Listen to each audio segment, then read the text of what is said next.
A friend has asked that I can now be thoughtless, and I can clearly see that the thinker is different from the thought.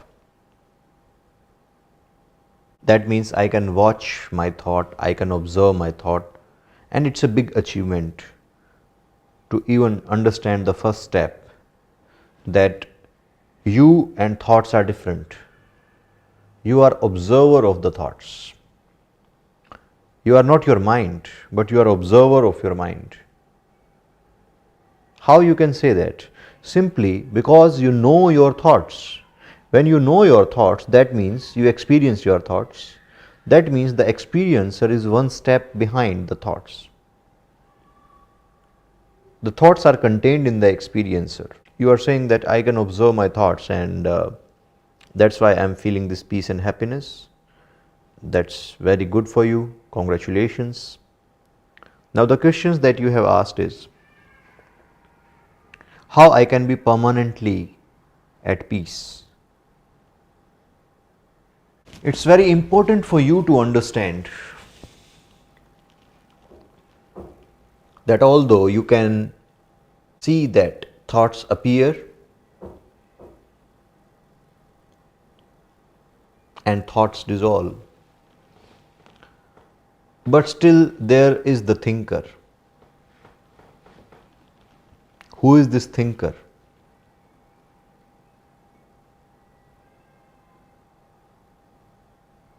You are still using the word I. Observe the thoughts. Who is this I?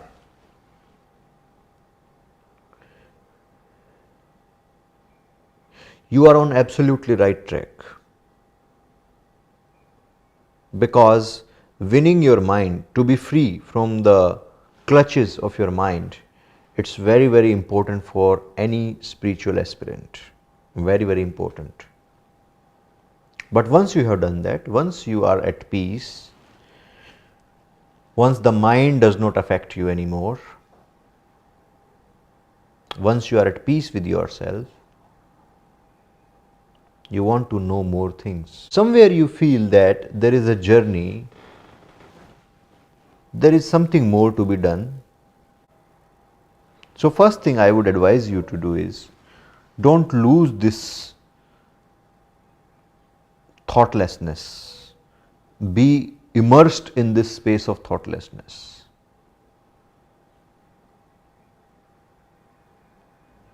Be fully drenched in this thoughtless awareness.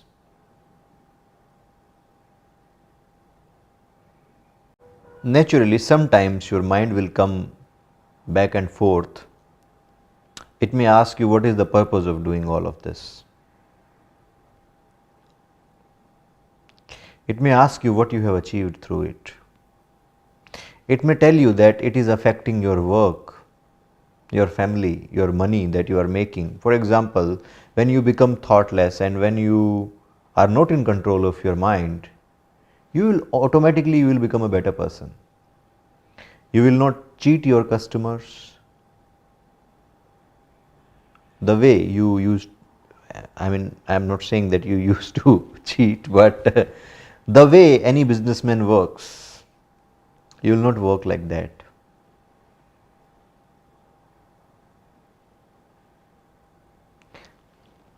Remember, we can have these external and internal targets.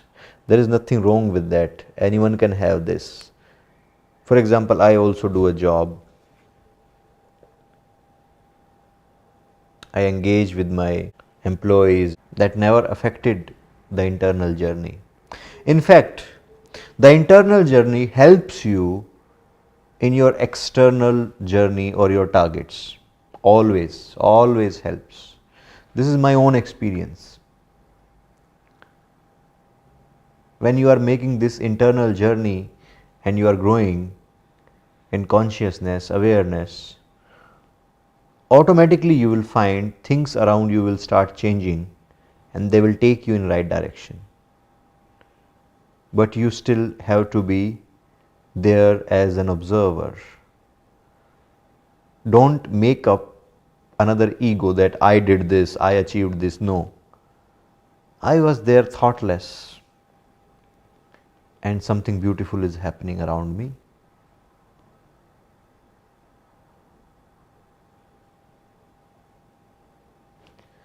So for you, have external targets, no problem, but internally also be on this path.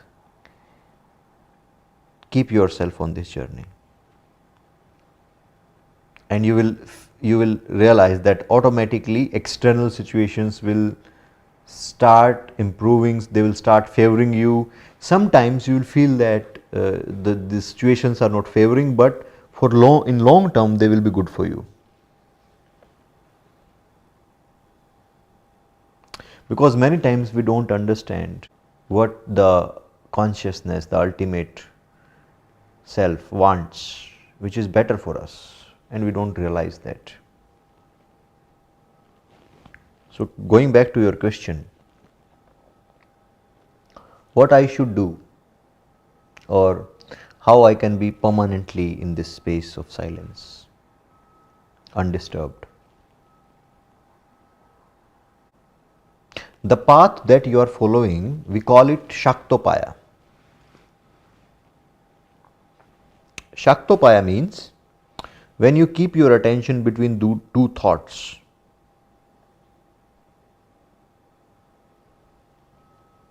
And you can observe the space between the thoughts. That means you are not affected by the thoughts, and you can easily see as an observer that thoughts appear, disappear, but you are always like that. Then what is Shambhopaya, which is next step? When you will be thoughtless for certain period, now you should ask yourself, who am I? So the first step was making an environment inside you by thoughtlessness, so that you can become more subtle, your attention becomes subtle. Now the second step I would say is know that who are you, who am I? Are you just a cluster of sensations, thoughts and body?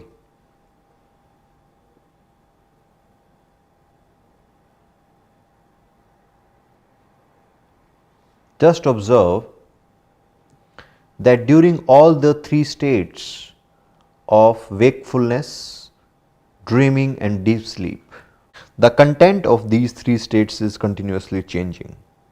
But is the experiencer of these states changing?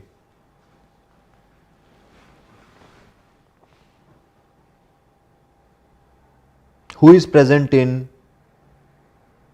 wakefulness? You. That's why you can observe the thoughts, right? Then who is present in dream? You. That's why you can observe the dreams. And then who was present in deep sleep? This is a very tricky question.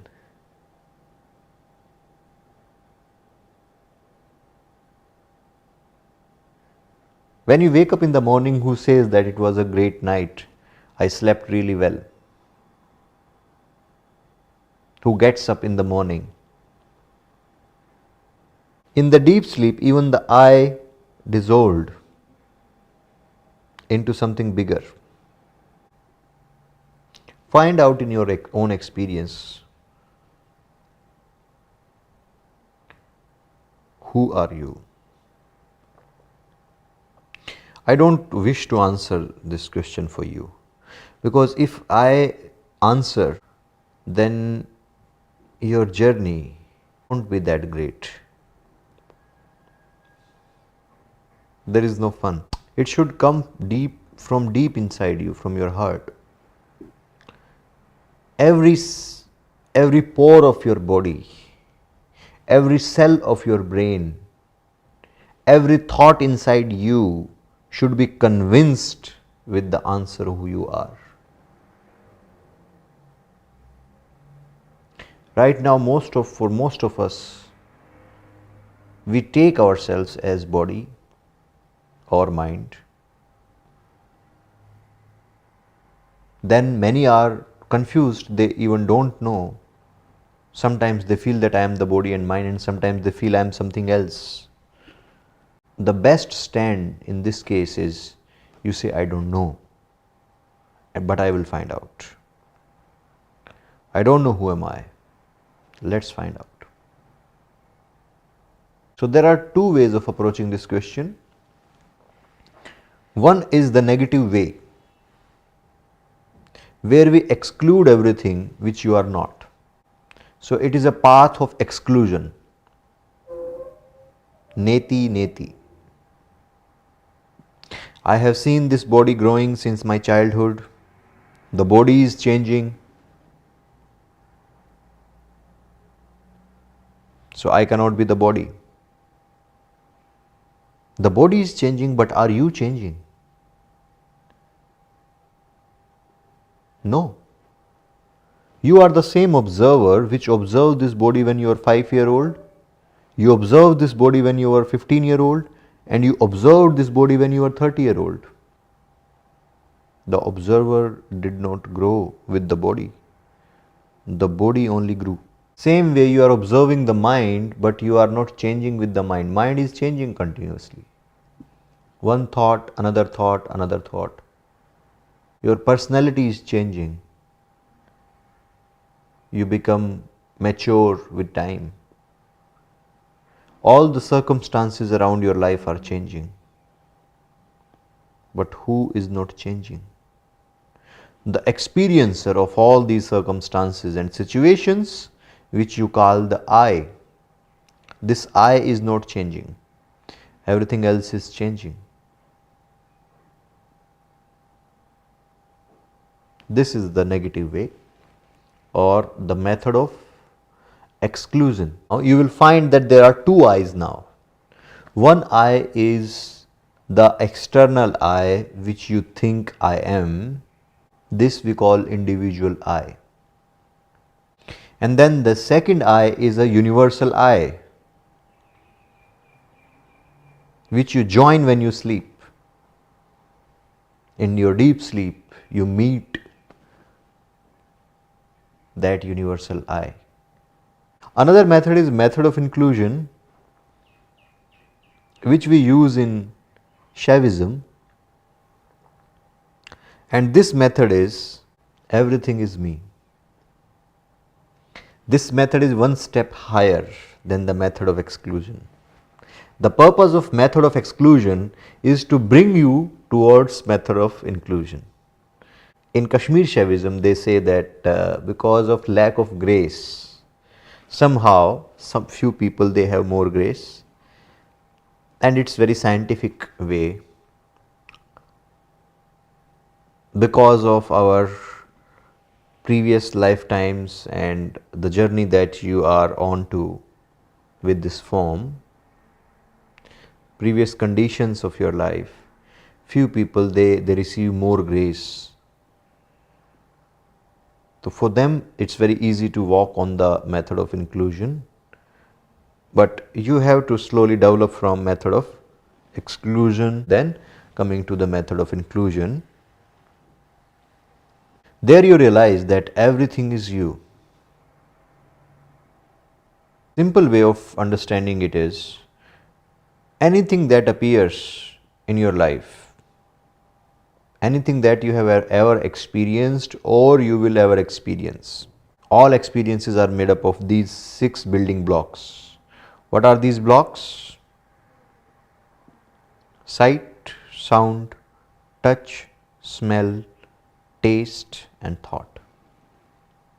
I am taking the liberty of including the mind, which is the dicey thoughts, sometime here, sometime there. Then the intellect, which has this power of decision, which takes the power of decision, actually doesn't have. And the third one, which is ego. Putting it together, it becomes a apparatus which we can call mind, manas, whatever you want to call. I am just giving it the name thought, because the ego is also a thought. You cannot have any ego if you are not thinking. You have to make up the ego every moment with every thought. Now, when you examine very closely, you will find that I only become the thought. The thought, sound, touch, smell, taste, their source is one. You have to find out that source. So I should not give you any answer beyond that, because I want you to make this journey. I want you to find that eternity inside you. And I want every pore of your body, every cell of your brain to realize that you are something much, much greater than this body and this mind. Thank you.